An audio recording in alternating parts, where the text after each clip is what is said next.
Time to abandon ship. Oh no! Here we go!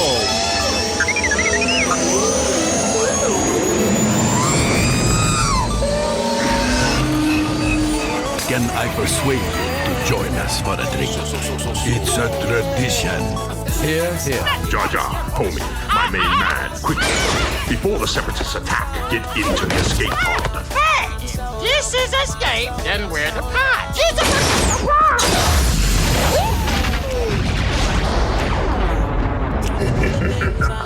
Welcome back to Star Wars Escape Pod, and we're sitting here in the Escape Pod with your co-host Blake joining us very shortly, and we're going to be chatting all about the 5th episode of Season 2 of The Bad Batch. It's called Entombed. Brought us to some very familiar Jedi Survivor, Indiana Jones kind of vibes going on in this episode, so that was interesting. So we'll talk about that briefly, as well as we got a new rating system on the show we're going to be using going forward. So we'll introduce that in a little bit as well.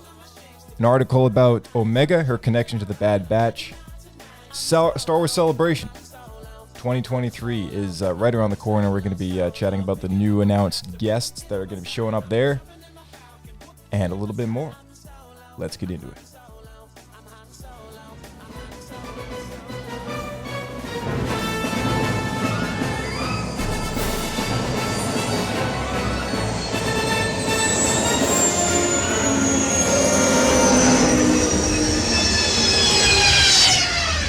Another happy landing.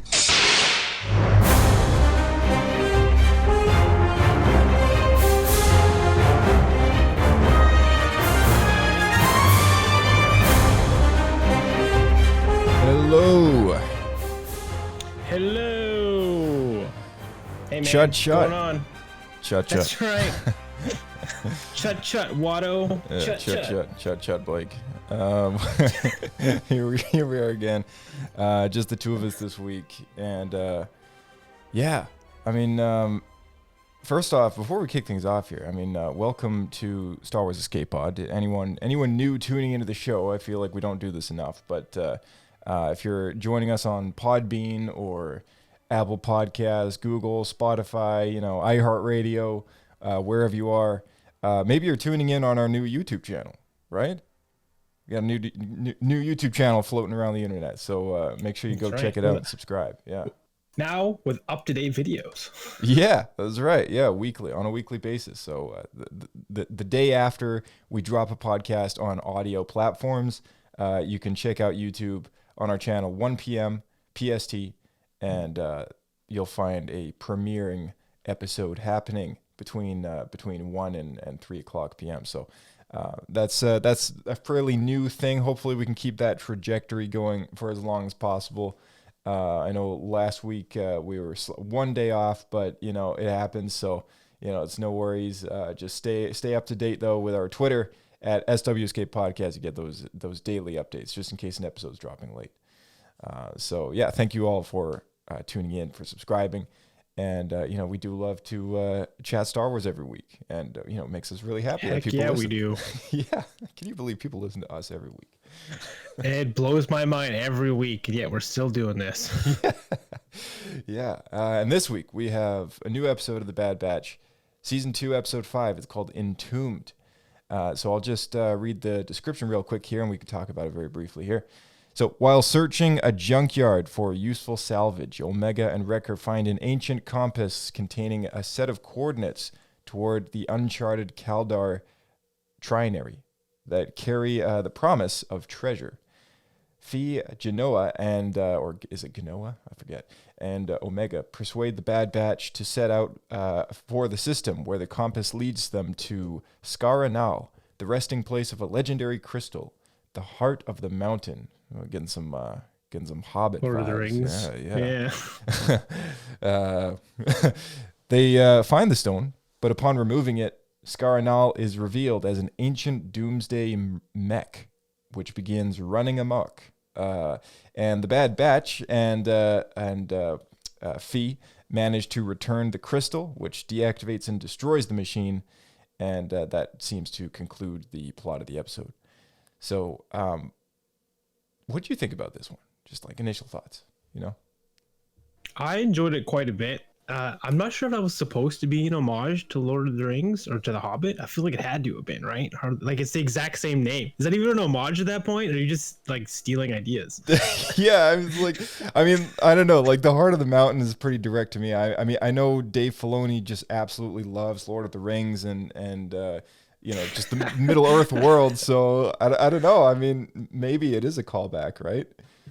Oh man, you know what? To me, probably what happened was Dave Filoni had a note like, make it something like the Heart of the Mountain, and then the writers are all like sitting in a circle, kind of like in The Simpsons. They're like, so does Heart of the Mountain work for everybody? Like, yep, Yeah, that's good. Yeah, it sounds familiar. Doesn't anyone recognize it?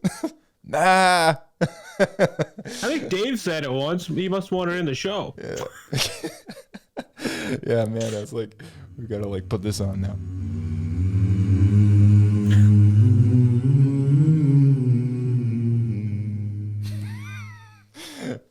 There we go. Oh. All right. So my initial thoughts when this when this episode started to air was dang, like I don't know what it is with this character Fee, but it makes me wonder what her purpose in the show is, right? Because like we've seen her once before at the very beginning, the premiere of the season, with her kind of giving the job to Sid, who then gave it to the Bad Batch, hired them to do it, to steal Count Dooku's treasure, right? So we have seen her before, and then she pops up again in this episode, and she's kind of all like, telling her tales of treasure hunting days and all that.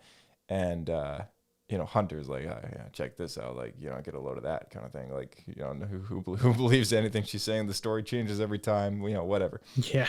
And I really just think this entire episode was just supposed to be fun. It was just supposed to be, kind of a callback, or at least a nod of the head to any story out there that has had like a good adventure to it. Maybe some treasure along the way. And as time goes by, the memory kind of fades and changes with time, as someone's memory would likely distort and memories do that, right? Things end up sounding different later on when you retell the story, but it's just like I thought it was just like, okay, all right. Overall, I don't think I was like crazy impressed or anything like that. I gotta say, I think it's even more of a filler than the last one, which I thoroughly enjoyed. But I enjoyed this one too, though. That's the thing, right? Like, I thought it was still a good story. It was like fun. Right. It had a twist in it. It wasn't bad. Yeah, it wasn't bad. I'm not trying to like crap on it or anything, but like it's like poodoo on it. It was like if Indiana Jones was an anime. Yeah. Although I think Indiana Jones as an anime would be better. But anyways. That's what the Crystal Skull should have been. Yeah.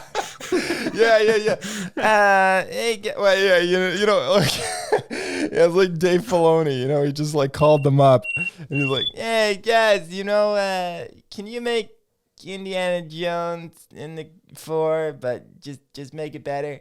Yeah. All right. Thanks. See ya. That'd be great. Thank you. Yeah. Any favorite moments of this episode?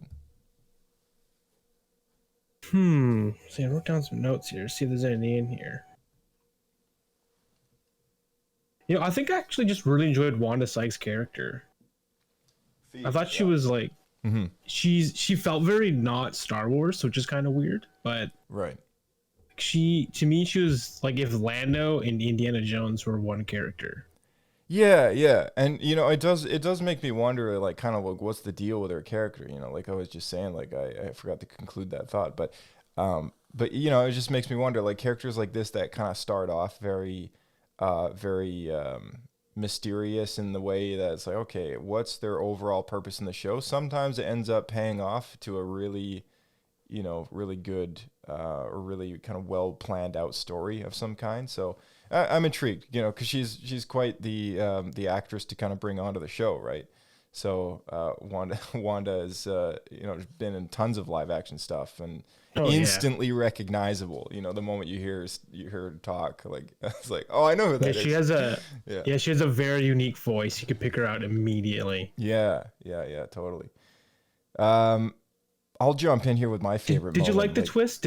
Did you like it being this giant robot mech thing that just starts destroying everything? Yeah, you know what? Like, because I'd seen the trailer and I had no idea that was like coming in this episode, but because that was a shot from the trailer, I'm pretty sure. But yeah, I think that was probably my favorite moment, was that this entire thing that they've been in was just this giant buried like mech thing that they but I don't know, like it's I thought that was kind of cool. And you know, we'll get into it in just a moment. There's like a bunch of theories that are pointing out to like what it is and who it belonged to. But yeah, I thought that was my highlight for sure from the episode. Oh, okay, that's cool. Yeah, like I wasn't sure because like some of it did make total sense to me. Like if you the fact that they put the key back in and then it just like fell apart didn't really make any sense to me. Why didn't it just power down? You know, right? Like you think the people who originally created it would have had like, why would you build that entire thing and then if you just like remove the key from the ignition and then you put it back, it'll just fall apart and explode? Yeah, I don't know.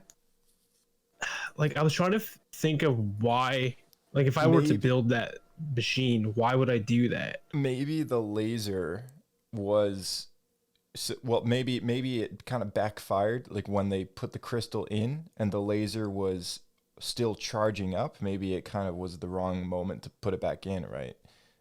If the laser wasn't firing, maybe it wouldn't have disintegrated the crystal. But yeah, I don't know. It's curious, isn't it? It did remind me of. I don't think the shattering of the crystal didn't really shock me all that much, because I thought that it was very similar to. In a way, it was very similar to that moment with Omega just letting go of the treasure. You know, she had that whole Indiana Jones and the Last Crusade kind of moment where she has to kind of just let the cup go off the edge, and you know she's got it like seeing. Indy does, right, and you know Omega has a moment that's very similar, and I guess it was something similar in which like they go after a treasure, and instead of the treasure, they actually get a story out of it. And a tale to tell. The real treasure. Yeah, exactly. And I guess that was the whole point of the story. I don't really know where the I don't know what the greater kind of idea of this episode is trying to do. I got to be honest, I kind of miss those little like, you know, 1 sentence things that Dave would slot in before a Clone Wars episode. Those little philosophical, the little philosophical kind of like, you know, bit that would have some sort of resemblance to the episode. And, you know, at the end of the day, it's like, okay, well, if this entire episode was all for nothing in the grand scheme of the series, then like at least it's kind of trying to tell a story in which it's supposed to be about this. And you can always go back to the first title card and go like, okay, this is the message it's trying to convey. And in the Bad Batch, we don't have that. So it's kind of like, okay, you know, it was all right. It was all right. You got to try to, I feel like all the small things like that together make it harder to tell a deeper story because you don't have as much time. Like, it's like when you have like a narrator to a story, you can kind of speed everything up because you're talking directly to the audience. Mm-hmm. Yeah. So they're missing that now. Yeah, it's kind of like, I don't want to say it's like kind of a shame or a waste, because like I know that a lot of the animated Star Wars shows tended to start off a little more spaced out in terms of not really having solid, you know, fleshed out arcs all the time. But it does shock me a little bit that this show has had such a roller coaster with extremely like awesome moments, and then episodes like this where it's like it's just kind of like done for fun, and yet, you know, it almost feels like it didn't need to happen. You know, it almost feels like there's so much more that they could have pulled an episode out for the week. And they have the entire Clone Wars to build on as a foundation. So it's not like they're starting from scratch. How many episodes do we have in this season? In season 2? Yeah, like what do they announce how many they're going to be? Yeah, so they do have like a whole schedule for the season, I believe. I think it's supposed to be 16 episodes, if I'm not mistaken. Okay, so it's not like a full old school animated show with 24 episodes. No. I think it's because these episodes are slightly longer, only slightly. But yeah, I don't. Yeah, who knows? I mean, Clone Wars was like that though, right? Like they did the full 22, 24 episode season, and Bad Batch has so far in its first season it did 16 episodes. Season 2, I'm not entirely sure how many it will get. I would imagine it's going to be 16 as well. That's at least what it says on Wikipedia. I'm pretty sure we can trust that. So, yeah, but I guess we'll see. We'll see. I mean, we're nearly at the halfway point now. We're 3 episodes away from the halfway point. So I was kind of hoping that's crazy. Yeah, I was kind of hoping that things would pick up a little bit. But maybe Yeah, doesn't it feel like a lot has happened? No, it doesn't. Yeah, like it's like it's been a lot of treasure hunting, and we got that one really solid episode in there with Cody and Crosshair, and that's pretty much it. Pretty cool race. But other than that, yeah, we've had like 3 episodes all about the treasure hunting now. So I guess they're taking. Must be leading to something, because like that's Wanda Sykes' character's, like that's her profession. She's a treasure hunter. Yeah. So it must be leading to something with that. Yeah, I wonder if we'll see any appearances from like Dr. Aphra or something like that. Some Star Wars archaeologist or something. I guess we'll have to wait and see.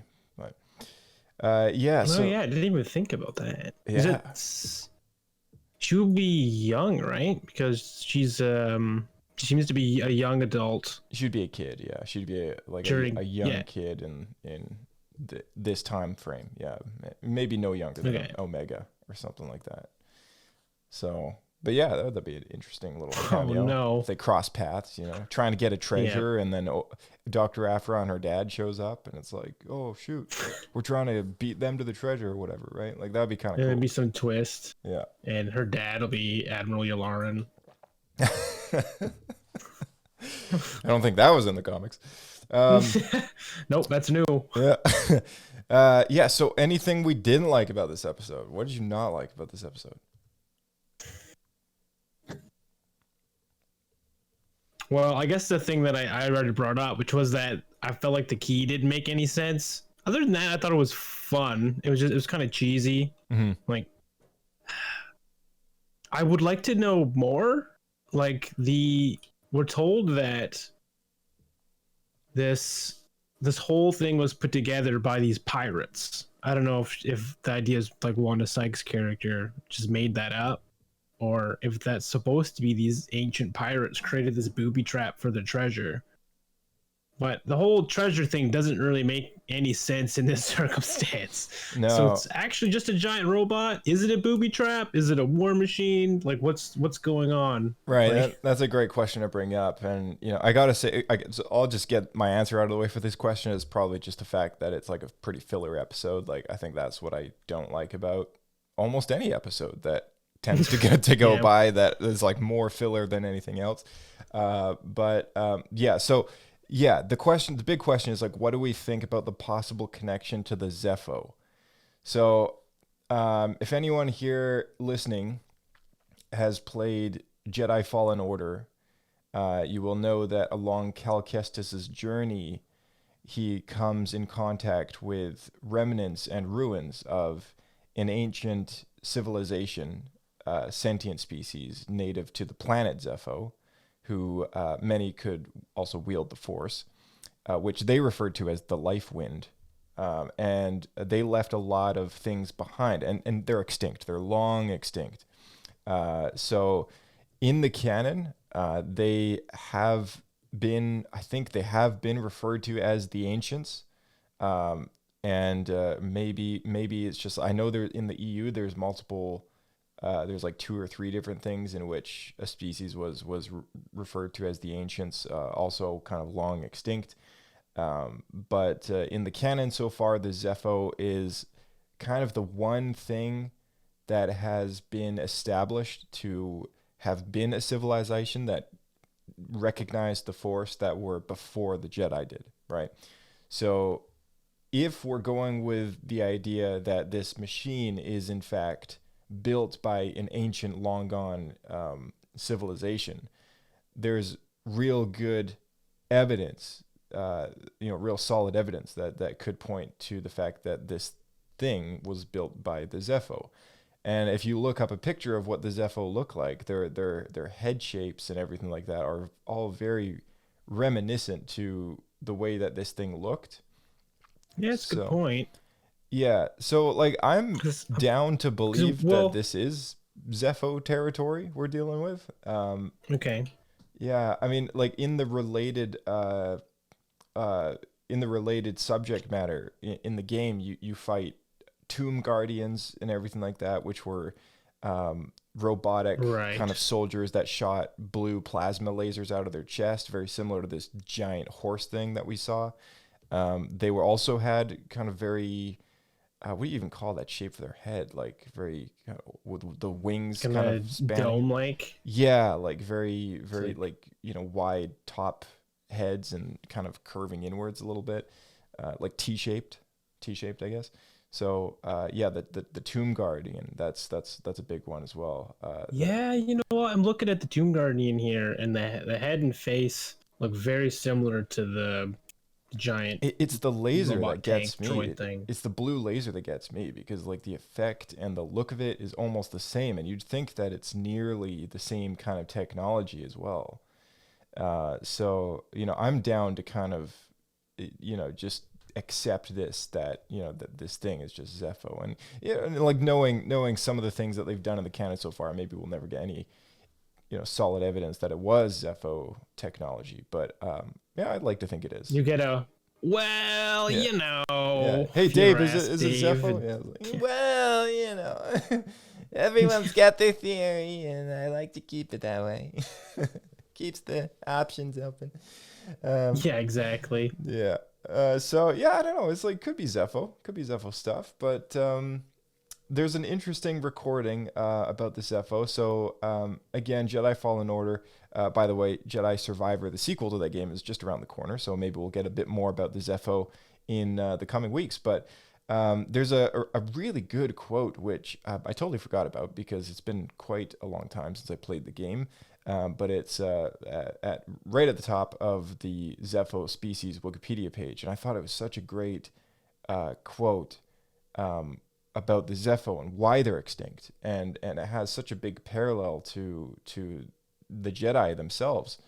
So Cal Kestis finds a recording of some kind in which the Zeffo, someone of the Zeffo species, is kind of like left behind, I guess, knowing that they're gonna all perish at some point.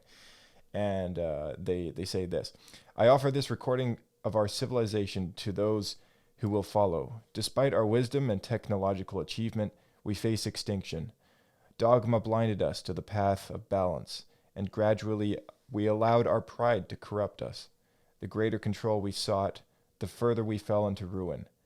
I lead the remnants of my people into the great unknown, hoping that we finally find peace. Does that not make you think of the Jedi Order or what? Right? Sounds a lot like the Jedi Order, yeah. Yeah, like it sounds a lot like someone on the council would say. It sounds like something Yoda would say after going into exile, right? Kind of like reflecting back on all their sins and just kind of thinking to myself like, oh dang, like we could have done things differently, right? Very cool stuff. But let's give this episode a rating. So we get to use our new rating system in. This is the part I've been looking forward to for the whole show. The rating system, Pablo's Poodoos. All right, so new to 2023 onwards, we're going to be using Pablo's Poodoos to rate awesome and terrible Star Wars shows and movies that that we will see in the coming years, I guess. So how it works is we either give it a score out of 3 Pablo points or 3 Pablo Poodoos. All right, so it's on a scale of 6. If it's in the middle, you give it a Bendu. So if anyone, knows where that's from. So yeah, three Pablo I'm points. gonna fill you in. You gotta Google it. Yeah, you got it. It's an inside joke. You got to Google it. All right, so starting with the very, very worst of the worst, you give it 3 Pablo Poodoos. All right, and if it's like the best of the best of the best, you give it 3 Pablo points. You know, again, right in the middle, it's a Bendu. If it's all right, maybe 1 Pablo point. If it's maybe not bad but not great, maybe you consider giving it one Poodoo. I don't know. So, give it a thought and give it a score. You got a score in mind? I think so. I'm disappointed because I don't get to say the one I want.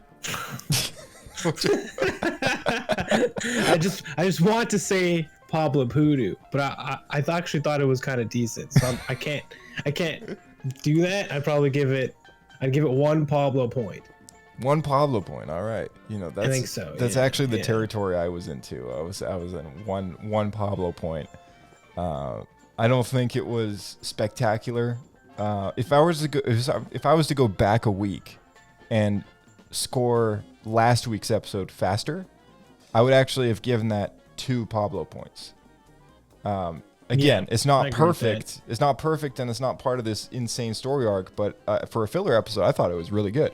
So, you know. Yeah, that's exactly it. Under the term of it being a filler, I think that's like the previous episode, last week's. Yeah. I think that's about as good as you could possibly get. Yeah, in filler, right. Territory. Totally. So, yeah, there we have it. I don't know. There's certain things about this episode, though. Like, and I'm getting back into gripes because the stuff's coming to me. I wish He wants that Pablo Poodoo. I wish they would have used the pirate stuff more, because pirates in Star Wars can be super cool, and this like ancient pirate stuff. Why didn't they try to do like Treasure Planet? You know what I mean? Oh man, that would be awesome. Like a whole story arc, you mean? Like Treasure Planet style, Yeah, where it they have could to be an like arc. they have to like hire a crew and it's all treacherous. You know, they end up. Oh, that'd pulling actually a be mute. I would like that a lot. Actually, we should maybe Right? suggest that to Dave. We should mail that in. Yeah, someone tweet Dave. Just be like, dude, Bad Batch plus like Treasure Island plot line done. 3 episodes. He'll just reply with a link. He'll just reply to a link to the wiki for Treasure Planet. I'm like, it's been done. He'll give him the Ryan Johnson little yup. Fist bump. Yeah, fist bump emoji. Yup. Yeah, it's in the works. In the works, everybody. For me, I think it's the design that I think missed out on, because it could have been super cool.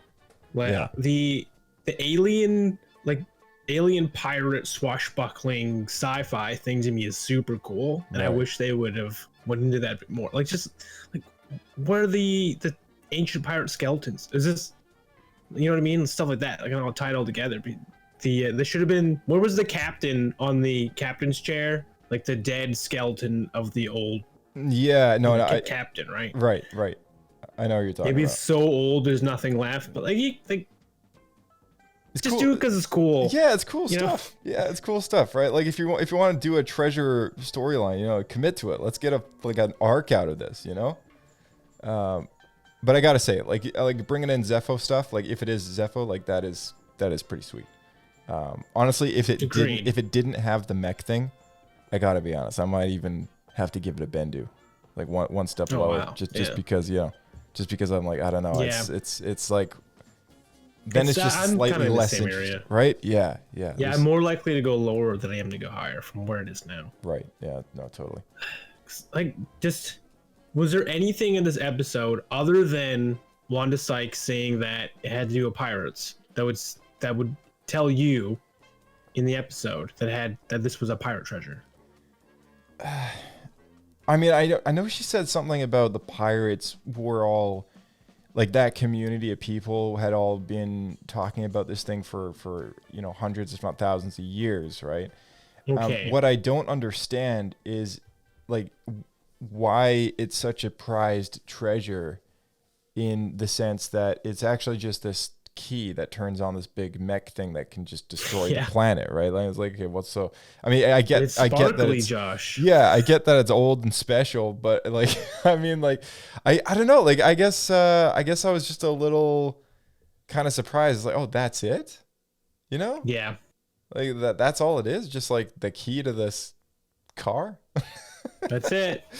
Yeah. I mean, it's not even the key to a planet-killing weapon. Like, you know, we've seen ancient planet-killing weapons before, and in the form of the Grand Sith Temple ordeal on Malachor, right? In Star Wars Rebels. Right. So it's not like there isn't other planet-killing weapons out there, but maybe this was the source of their extinction, the Zeffo. Maybe they built their own demise, right? Maybe it's like a Krypton story where this person who left all the voice recordings behind for Cal Kestis or whoever would find it was kind of like the Jor-El of Krypton and kind of knew that, hey, our civilization is creating our own defeat, essentially, and no one knows that.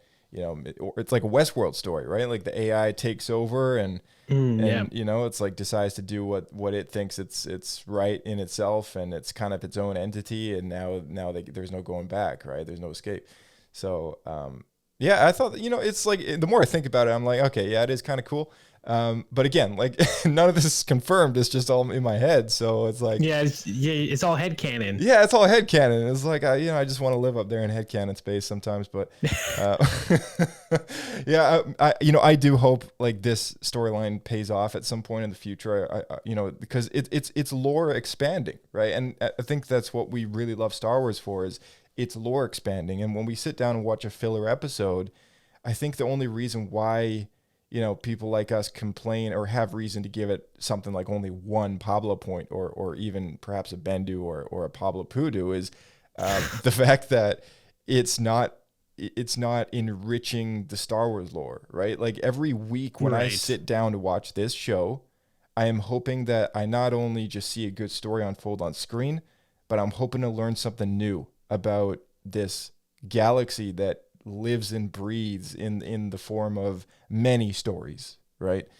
And it's like I hate to think of a bad Star Wars story as just a waste of time. Like it always makes me cringe whenever I read a Star Wars book that's just not good, because I'm like, well, what was the point? You know, like what's the point of making a Star Wars novel that someone has to sit down and read for 12 hours? And it doesn't do any favors to expanding the lore or explaining something or filling in some plot holes somewhere, which now can be continued in the form of a story, and we get more rich content out of it or whatever, right?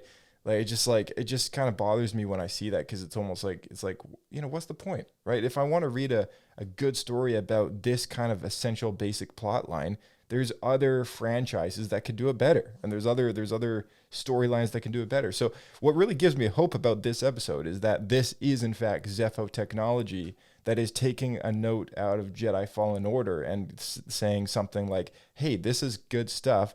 We can use this, run a story through it, and maybe we can have it pay off later with a couple more story arcs or something like that, you know? So, yeah. And for what it's worth, if we find out in this series that that's not the case, we will come back and we will produce. We will give it a Pablo favor. Yeah, that's right. It will be poo dude. That's right. It will be poo dude. All right, we got an article to quickly read through here. So let's check this out.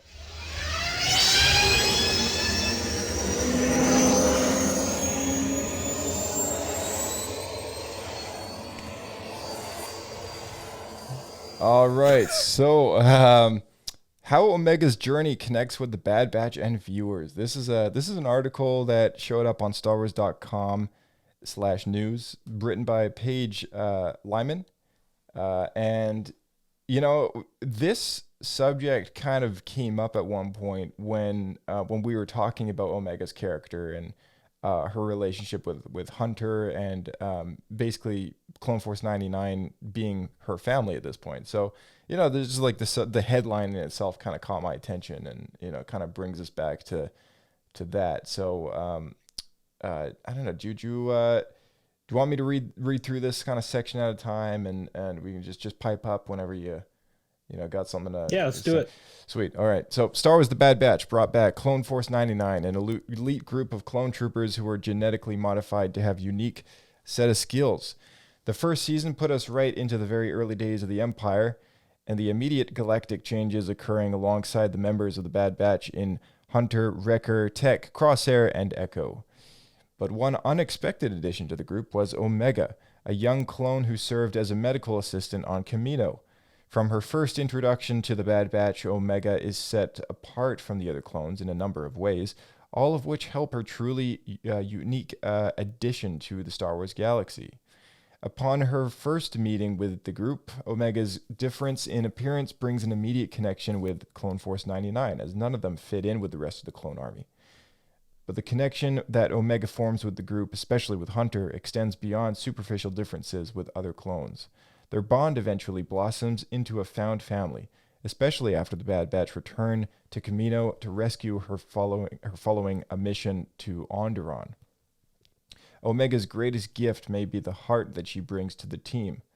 For the most part, she's a kid who gets to experience the wider galaxy outside of Kamino for the first time through her travels with the Bad Batch. She has a sense of wonder about her, even as the group deals with bounty hunters and the Empire pursuing them. You know, I actually really like this part here because it is definitely true. Like, we've definitely talked about this, especially that episode where that old guy gives her a toy. You know, she doesn't know what a toy is. Doesn't know how to play. Yeah. It's like, just had such a sterile life. Yeah, and it really kind of allows us to somehow connect with that character and kind of feel some sort of I don't know, sympathy or empathy for her. You know, it's just like, dang, like that's a kid and she doesn't know what a toy is. Like that sucks. You know what I got out of reading that section is I forgot that the Empire's hunting her. They haven't talked about her at all this season. Right. It was a big thing last season. She kept getting like kidnapped, Cad Bane or whoever. Right? Well, I guess in part, I mean, it is due to that guy's failure to he executed that clone who said to him like, "Hey, guess what? Not Clone Force 99 is actually not dead." And he's like, "Oh, shoot!" And then he shoots him in the face. Lets him drop off a cliff, and he's like, "Yeah, there's no one's gonna know about that." Because I want my promotion, and like I don't want Tarkin to know that I failed or whatever. So so they think she's dead. That's why they're on it. That makes sense. Yeah, so everyone else thinks they're dead. Yeah, I forgot that was a plot line. Yeah, well, it was just a little brief moment at the end of that first arc for season 2 so far. But yeah, it was very quick, and wasn't a core element of any episode yet, with the Empire hunting them down or anything like that. So other than the bounty hunters. Other than that was in the first season. Yeah, sorry, that's yeah. No, yeah, that little moment though, that's like the beginning of season 2 but you're right. Like so far in season 2, other than that one little section, like at the end of the second episode, like we haven't had any mention of the Empire hunting Clone Force 99. Because no one knows they're alive, right? Except Crosshair, and he hasn't told anyone that they're alive. Do you think it's a shame? Or he kind of, they're his brothers, so he's like, I don't know. I think they've kind of come to a realization that they can live on different sides with their own beliefs and not need to try and kill each other. Right. It kind of reminds me of that Lost Stars book that we read, a couple of years ago. Right. Yeah. That wonder stands out among the Bad Batch, who are already well-traveled and battle-hardened individuals. Omega experiences many things for the first time, including dirt, sunlight, space travel, and even playing with other kids. These experiences have echoes of Luke Skywalker's early moments in Star Wars A New Hope when he finally makes it off Tatooine, carrying a classic Star Wars thread of hope and exploration into Omega's own story. Omega's solitary life on Kamino has left her innocent in many ways. But while she does begin to learn more about the world, she has a strong sense of herself. She often questions things, looking for a deeper understanding of events like the Clone Wars and what exactly loyalty and family can mean. That search for more understanding also pushes her brothers to question the way that they operate. Her understanding of family is especially visible in Season 1 finale Kamino Lost. At the end of the episode, Omega makes it a point to forgive Crosshair, even after he chooses to remain loyal to the Empire following the squad's escape from the now destroyed Topeka City. Omega notes that he didn't like Kamino, and she understands why after having spent much of her life inside Nala Se's laboratory herself. Her forgiveness comes after spending a whole season bonding with the Bad Batch and learning about the importance of family ties, even when a family member chooses to leave. Season 2 of the Bad Batch opened up with a slightly older and wiser Omega. She's been out in the galaxy for a few months, learning and changing alongside her family. We see that when she takes initiative for herself and her brothers, even when it's a little misguided. In the second season of Season 2, Ruins of War, the Bad Batch take on a mission from Sid to steal one of Count Dooku's war chests from his old castle. Through some mishaps, Omega, Tech, and Echo have to abandon the war chest that they secure. Still, Omega goes back to retrieve it on her own. It's a misguided action fueled from guilt after she overheard Echo telling Hunter that they can't have a normal life because of her. While this winds up putting her in the path of Imperial stormtroopers, it goes to show that she's trying her best to take care of her brothers in her own way. And in the end, Echo reassures her that adding her to Clone Force 99 was still the right choice. Omega, through her own journey, serves as an important point of connection for viewers, much in the same way that others like Luke Skywalker and Ahsoka Tano have before. We see her growing and learning during a dark time in the galaxy and bringing unique perspectives into all kinds of situations. And among a group of characters that all bring something unique to the table, Omega's approach to the world and her family is something that sets her apart. She is strong-willed and caring for those close to her, even as the Empire's rise to power continues to threaten her and the Bad Batch wherever they go. So that was a thank you, Paige. Great article. I noticed that Ezra Bridger's not in that article. As at the very end, Luke Skywalker, Ahsoka Tano. Where's Ezra Bridger? You got to put him in there. You know, it's like lost and forgotten. It's funny because I'm rewatching Rebels. So are you? I'm like, yeah, I am.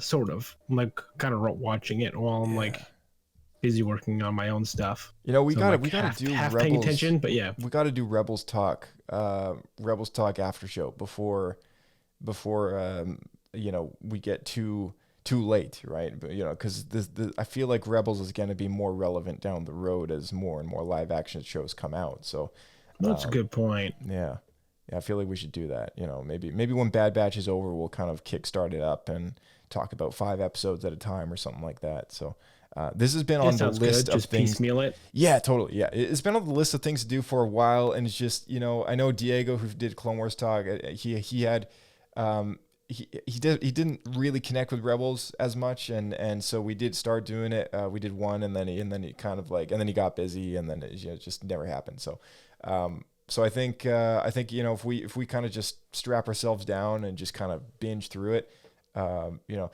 Anyone listening, just let us know. You know, shoot us an email, shoot us a message on Twitter and Instagram if you really love Star Wars Rebels and want to hear an after show, or maybe if you've never seen the show and you want kind of us to help you walk through the show, that would be awesome.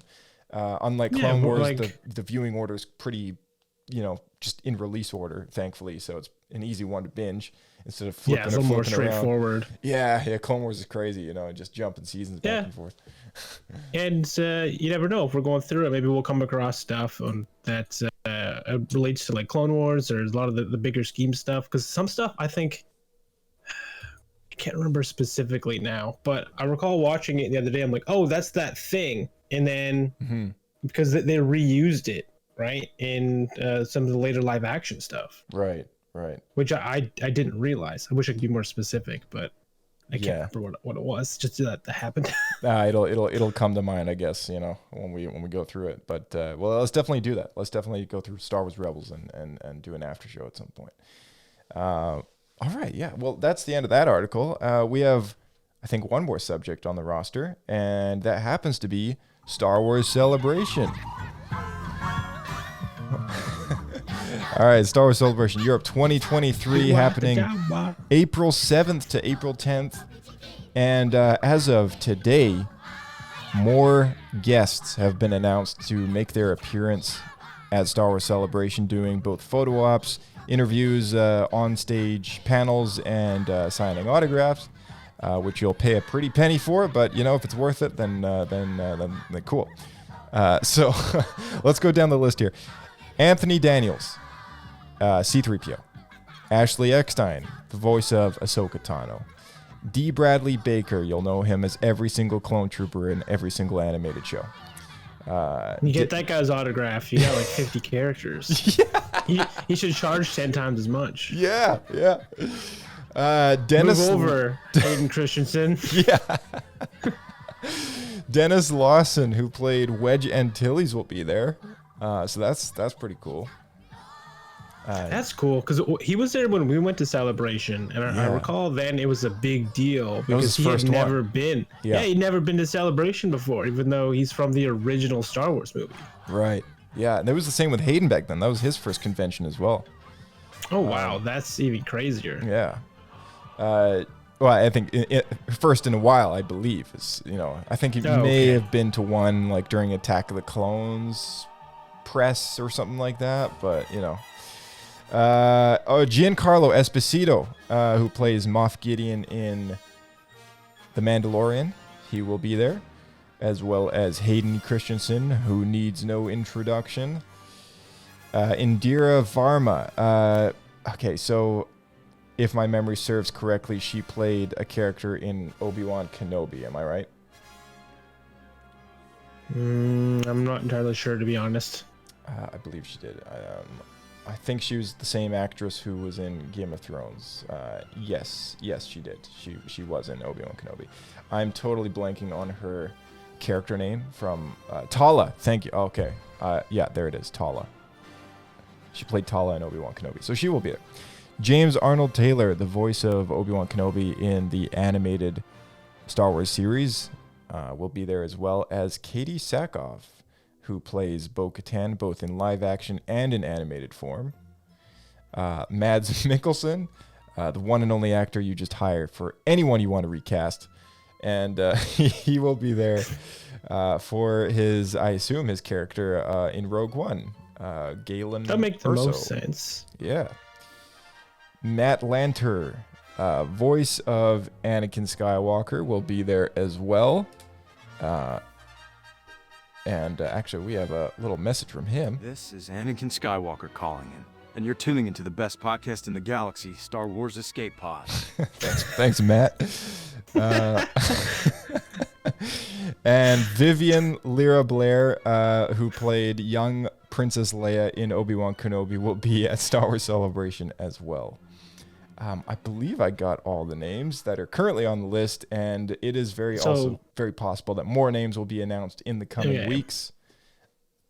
That's what I was going to ask, if this is like an ever expanding list. Yeah, I think it is. Like, I think up until maybe even like a few weeks before, like they could still technically announce more guests that just they just don't have their calendar locked down yet. I would be a little shocked if Ewan McGregor wasn't there, only because I know the show just came out. Yeah, and I know they were at the most recent one, but like I would be just a little shocked if he wasn't there. I'd also be very surprised if Rosario Dawson wasn't there either, because she was at the last one, and it makes sense that she would be at this one because her show comes out later this year as well. So like it just kind of makes they should sense. set her up with Ashley Eckstein, so if you want Ahsoka, she'll just do a twofer. Yeah. Just get both of them on one. Yeah. Just like the combo, Ahsoka combo pack or something like that. That's right. That's right. Yeah. Yeah. You get one of them to sign one of the Ahsoka lightsaber hilts, and then you get the other to sign the other one. That'd be kind of cool. Oh, now we're talking. Yeah. Yeah, you're onto something here. Celebration tips with the Star Wars Escape Pod. It's going to be the eBay special.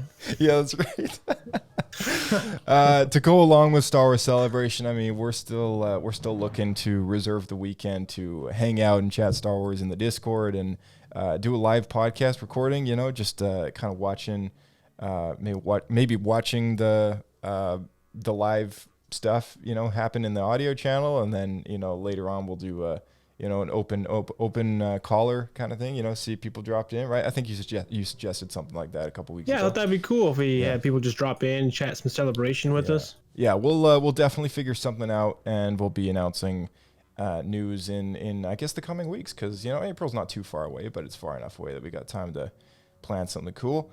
We also have some really good Star Wars Celebration channels in the Discord server. We have a Celebration RSS feed, which constantly copies over. We have our friend Lobot copying over tweets from Star Wars Celebration official account, and you don't miss a thing there, as well as the Star Wars Celebration TV channel, which any YouTube stream that they're doing will get posted in that channel. And Star Wars Celebration Live, which Celebration Live channel is basically just like a live blog. So if you're out and about and you can't watch Celebration live on YouTube, turn on notifications of that channel, and anytime there's anything cool, like a photo of someone coming on stage or a quick update about something or an announcement, then you'll have that coming through on the live blog. So we're doing our best. I tell you, for a couple of people who don't get paid for this, I feel like we do a pretty good job at covering. Yeah, I think so. I think we do such a good job. Lucasfilm should reach out and throw us a bone. Oh man, free flights and tickets to Celebration would be nice. Hey, I wouldn't say no to that. Yeah, exactly. So yeah, I mean, that's pretty much all we got for our show this week. Is there anything you want to bring up, I guess, before we wrap things up here? I had this one article I stumbled onto that I thought would be fun to share. Yes, go for it. So, I guess I'm not sure if this just came out like recently, if like someone was being interviewed, or if this is something that's just kind of been in the ether for a long time. People just forgot about it. But this was news to me. Henry Gilroy, which was one of the creatives involved in the original Clone Wars animated series, the one from 2002. I guess when they originally were working on the pitch for General Grievous and possibly up to some development of Revenge of the Sith, they were heavily considering making him Darth Maul. Oh, interesting. Yeah. So you find out that Darth Maul's body was found, I guess, by Sidious and put inside this mechanical suit. Do you mean somebody else? Tony Gilroy is the guy who did Rogue One and Andor. So I don't think he was involved. Hold on, Clone Wars. So, about his work as a writer on the Clone Wars and Star Wars Rebels. Is what it says. Henry Gilroy, not Tony. Henry Gilroy. Okay, yeah. So there's two Gilroys that worked on Star Wars. If I said Tony, he's supposed to be Henry. Yeah. Yeah, because I was thinking the same thing. Like, isn't that the Rogue One guy? That makes a lot more sense. Guy. Yeah, that makes a lot more sense. Yeah, Henry Gilroy. Right. Cool. Yeah, the name rings a bell. Yeah, so this is something George was playing with for a long time. Obviously, he decided not to go that direction, but it was on the plate, and it was, George was behind it. So I thought that was actually really neat. Because you're telling me you remember that being a rumor. Right. Yeah. So back in 2005, I remember the whispers, between Star Wars fans at the time, in which would suggest that General Grievous was actually Darth Maul, but kind of rebuilt and reconstructed into this monstrous form, which would be an interesting parallel to kind of the Anakin Darth Vader transformation as well. But yeah, I mean, like, because Grievous is always supposed to kind of resemble what Vader could become, especially with like the mouthpiece and the voice and the modulation and everything like that. So it's cool to think that, dude. Yeah, it's interesting, right? Like it's cool to think about all the possibilities that if that was a thing. I'm actually very happy that Maul kind of retained his own identity as his own character, and eventually, especially now, right? Where he has so much more expanded story. Especially now, yeah, and his story is pretty much all fleshed out, I would imagine. Other than the missing gaps between Solo and Star Wars Rebels, I mean, we've pretty much got everything about that character that we need to call that story finished, right? So right, yeah, but that would, it's interesting to see kind of like plans that they had for characters that didn't quite go as planned or things that were changed, or just concepts that were then later like unused. And sometimes a lot of things end up getting reused. I mean, like, look at the Book of Boba Fett. That's the main thing. Yeah, look at the Book of Boba Fett. That, and that those, shows just all recycled material. yeah, exactly. Like, just like droidica designs for episode 2. That's true. Yeah, That was super cool, by the way. So like that's a great point of something that was reused. That was, I'm really glad that they did. Yeah, exactly. So, it's nothing ever goes to waste, as an idea around there, it seems, and it's kind of cool that is the case because a good Star Wars idea can sometimes always be a good Star Wars idea so long as it's in the right context. So. Yeah. So yeah, thanks for sharing that. That's a cool little. It caught my eye. I thought it was worth chatting about because it's pretty cool. Yeah, for sure. Yeah. Well, thank you to all our listeners who tuned in this week. We'll catch them all next week in the podcast, as well as anyone who tuned in on Tuesday. YouTube. Yeah, exactly. All right, buddy. Thanks again for co-hosting this week, and we'll catch you in the next one. Sounds good. Thanks for having me. We'll see you out there. Keep flying. All right. So a big thank you to our co-host Blake, and upcoming Star Wars content news is, of course, a new episode of The Bad Batch on Wednesday this week. So tune in to Disney Plus for that. Any Willow fans out there, they did a behind the scenes, like a making of Willow, which I still need to watch. Willow was awesome, so if you haven't seen that, definitely go check it out, and make sure you check out that I think it's a post-credit scene or the final scene or whatever. Make sure you give it a watch because it gets you excited. Contact info, Twitter, Instagram, we have handles there at SW Escape Podcast. You can find us on YouTube with at SW Escape Podcast. And our email is swescapepodcast@gmail.com. Feel free to send us a voice memo in the form of a voicemail if you wish to leave any comments, questions, or just like in general, your thoughts on this week's episode of The Bad Batch. We'd love to hear what other people's thoughts are. Make sure you jump into our Discord server. You won't miss a single Star Wars thing, news update, whatever. Celebrations around the corner. It's going to be useful to have. And we're looking forward to putting out more episodes in the near future. Drop a 5 stars, that helps us out so much, and we'll catch you in the next episode of Star Wars Escape Pod. May the Force be with you.